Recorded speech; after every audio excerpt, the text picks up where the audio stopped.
Le journal avec Chartidiane Diao et c'est parti pour 8 jours de dialogue national à compter de ce mercredi. Allez, en dialogue national sur le système politique, une initiative qui vise à renforcer la démocratie sénégalaise et répondre aux aspirations du peuple. Il s'inscrit dans une démarche inclusive réunissant des représentants des partis politiques, de la société civile, des organisations syndicales, entre autres.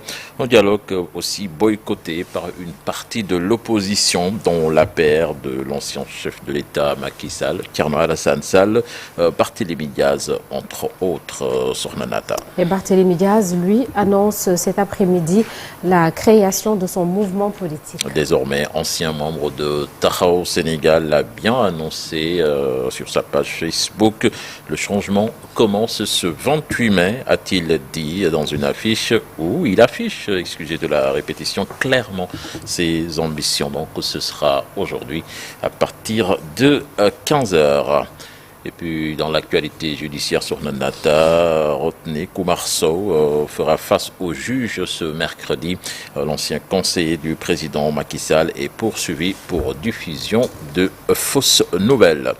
Direction Saint-Louis à présent avec la colère des pêcheurs. Ils ont été invités par BP pour assister à la célébration du premier cargaison de gaz hier. Ces pêcheurs ne comptent pas y aller et menacent même le propriétaire de l'hôtel. Et pour ces acteurs de la pêche, l'économie de Saint-Louis est aujourd'hui à terre à cause de l'exploitation du gaz. Mamadou Sarr, leur porte-parole que nous écoutons avec Ousseynou Diop. C'est un cri de cœur. On s'est réveillé et on a reçu des cartes d'invitation. Des cartes d'invitation de qui?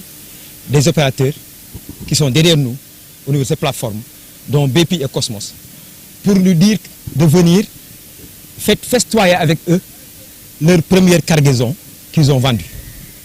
Quel manque de considération de BP osant venir nous inviter à festoyer avec lui. Alors que BP nous a tués. BP a pris notre dignité. BP a créé notre précarité. Si on s'était opposé, aucune baril de gaz ne sortira ici. Aucune baril de gaz ne sortira ici. Donc je les appelle à être plus humains. Je les appelle à nous écouter. À écouter les vrais pêcheurs. Les vrais pêcheurs, c'est ce qu'ils vont en mer. Les pêcheurs en activité. Au lieu d'aller rassembler des vieux, ils sont à la retraite. Et les entraîner et pour dire que ce sont ces gens-là qui refusent la pêche à Saint-Louis. C'est faux. C'est faux. Il faut qu'ils arrêtent. Restons à Saint-Louis avec des étudiants de l'UGB en mouvement depuis une semaine, sans réaction du ministre de l'Enseignement supérieur. Ces étudiants vont passer à la vitesse supérieure ces prochaines heures. Ils ont tenu une assemblée générale ce lundi pour hausser le ton pour les étudiants. Rien qu'en 2004, 5900 bacheliers ont été envoyés à l'UGB sans aucune mesure d'accompagnement. On écoute Ousmane Ka, le président de la coordination des étudiants de Saint-Louis, toujours avec Ousseynou Diop. Mais aujourd'hui, nous sommes au mois de mai et la situation ne s'est toujours pas améliorée. Nous sommes au mois de mai et le ministre de l'Enseignement supérieur n'a pipé mot sur les sentiers de l'université Gaston Berger de Saint-Louis. C'est pourquoi la coordination des étudiants de Saint-Louis est entrée en mouvement. C'est pourquoi la coordination des étudiants de Saint-Louis a décrété la semaine passée 24 heures, ensuite 48 heures de cessation des activités pédagogiques accompagnées de journées sans ticket. Et ce mouvement-là n'est pas prêt à prendre fin. Là, il faut dire que la coordination des étudiants de Saint-Louis, je ne parle même pas de l'université Gaston Berger de Saint-Louis, mais il faut dire qu'aujourd'hui l'université sénégalaise de façon générale est arrivée à son point de saturation. Nous ne pouvons plus accepter ces dérives du ministre de l'Enseignement supérieur. Nous ne pouvons plus parce que là il veut lancer déjà le processus d'orientation des futurs bacheliers de 2025 au mois d'août. Nous savons tous que au mois d'août, le ministre de l'Enseignement supérieur va orienter ici à l'université Gaston Berger de Saint-Louis plus de 5500 étudiants, camarades étudiants. Ça, c'est pas normal. La capacité d'accueil de l'université Gaston Berger de Saint-Louis actuellement est de 5535 lits. Et puis de l'université UGB, nous passons à l'UCAD avec l'ambassadeur d'Israël à Dakar en conférence de presse hier.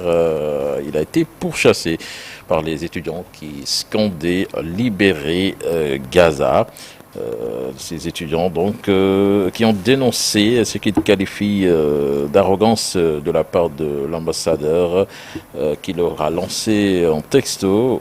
Bonjour chers apprenants, vous êtes tous conviés à la petite conférence animée par l'ambassadeur d'Israël au Sénégal. C'était hier donc à 17h.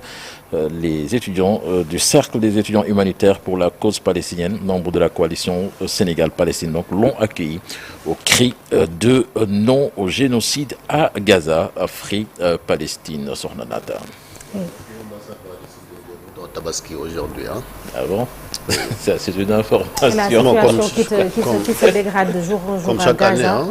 Hein. On en reparle en même temps, l'actu internationale. C'est ça, dans l'actu internationale, exactement. Alors, on passe à l'actualité des sports avec l'équipe nationale, Sadio Mané, absent face à l'Angleterre et à l'Islande de Chertidiane. Voilà, c'était l'information de la publication de la liste des 26 hier, Sadio Mané qui ne jouera pas ces 2 matchs de préparation pour les Lions du Sénégal.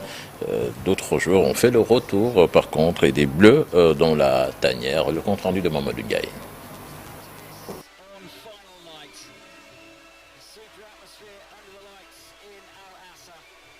Parmi les faits marquants, l'absence de Sadio Mané qui a décliné la convocation pour des raisons personnelles. Un coup dur, mais assumé par le sélectionneur. Sadio Mané ne figure pas sur la liste. C'est une décision personnelle qui lui appartient. Donc voilà, moi, en tant que sélectionneur, je respecte cette décision. Maintenant, pour moi, c'est le collectif. Donc, de composer une équipe, des joueurs disponibles pour venir se battre pour le maillot avec fierté. Le sélectionneur Pape Thiaw a aussi rappelé Maodo Malick Diouf, de retour dans le groupe, et convoqué pour la première fois Idrissa Gueye. À ajuster, à corriger, à préparer la suite. Maintenant, on mettra tout en place pour pouvoir réaliser ces choses et on aura besoin de ces joueurs qui ont montré vraiment présents durant toute la saison et espérons de les voir durant ces 2 matchs. Une liste qui allie continuité et ouverture pour ce dernier rassemblement avant la trêve. Les Lions auront à cœur de terminer la saison sur une note positive et de préparer l'avenir avec ambition. Bercy, Sornanata, donc c'était là l'essentiel de l'actualité nationale de ce matin. Merci Sencher. Et l'actualité des sports, on en reparle dans la seconde partie de l'émission avec notre invité. Ce matin démarre le dialogue national à l'appel du président de la République, Bassirou Diomaye Faye. Au menu de ces concertations, le système politique dans le pays. Et il y a 1 an, jour pour jour, ce sont les assises de la justice qui se tenaient à Diamniadio. Des recommandations ont été faites par la suite. Alors que sont-elles devenues? C'est le sujet d'un jour au Sénégal, un jour dans le monde. Et Dr Cheikh Gueye, lui, est choisi comme facilitateur pour le dialogue de cette année, ce 28 mai 2025. Il est membre fondateur du CUDIS, le cadre unitaire de l'islam au Sénégal. Abdoulaye Diop nous dresse son portrait. Assure également la une des journaux, mais aussi la météo du jour. Tout de suite, l'actualité hors du Sénégal.